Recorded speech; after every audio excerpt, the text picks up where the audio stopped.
त्याच्यामुळे तुमची लाज तुमचे चेलेचपाटे काढतायत आणि तुमच्या पुत्रप्रेमामुळे भारत अंतिम सामना जो हरला त्याच्याबद्दल आपण बोलला तर अधिक बरं होईल. अमित शहाना मला सांगायचे की तुमच्या पुत्रप्रेमामुळे भारत अंतिम सामना हरलेला आहे. त्याच्यामुळे तसं पुत्रप्रेम काही मी दाखवलेलं नाही. पण आता अमित शहाचं नेमकं पक्षातलं स्थान, कारण त्यांच्याकडे अध्यक्ष वेगळे आहेत. अध्यक्षांना किती अधिकार आहेत हे अध्यक्षच सांगू शकतील. पण अमित शहाना सांगायचं आहे की तुम्ही जेव्हा ह्या गोष्टी बोलता तेव्हा तुमचे जे चेले चपाटे आहेत त्यांना एकवाक्यता असू द्या त्यांच्या आणि तुमच्या बोलण्यात. कारण काही दिवसांपूर्वी देवेंद्र फडणवीस बोलले होते की मी पुन्हा येऊन बोललो होतो, ते 2 पक्ष फोडून पुन्हा आलो.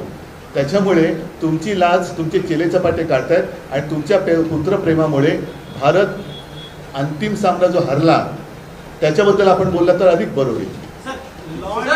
महाराष्ट्र में गंभीर होता जा रहा है. वाई कैटेगरी होने के बावजूद सलमान खान के घर पर गोलियां चलाई गई, उस पर आपका क्या कहना है? आपके सवाल में उसका उत्तर है. और जिस तरीके से खुलेआम ये गुंडागर्दी शुरू है, इस सरकार को कोई अधिकार नहीं है सत्ता चलाने का.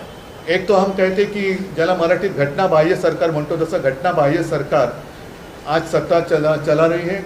और इनमें कोई ताकत नहीं है कि गुंडागर्दी कोई भी कहीं भी जाकर क्या गोलीबार करता कुछ भी कर रहे हैं और इनमें हिम्मत नहीं है उनको रोकने की.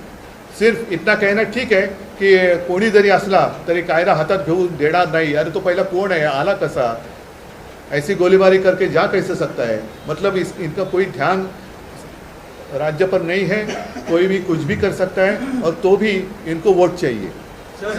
शर्मनाक बात है.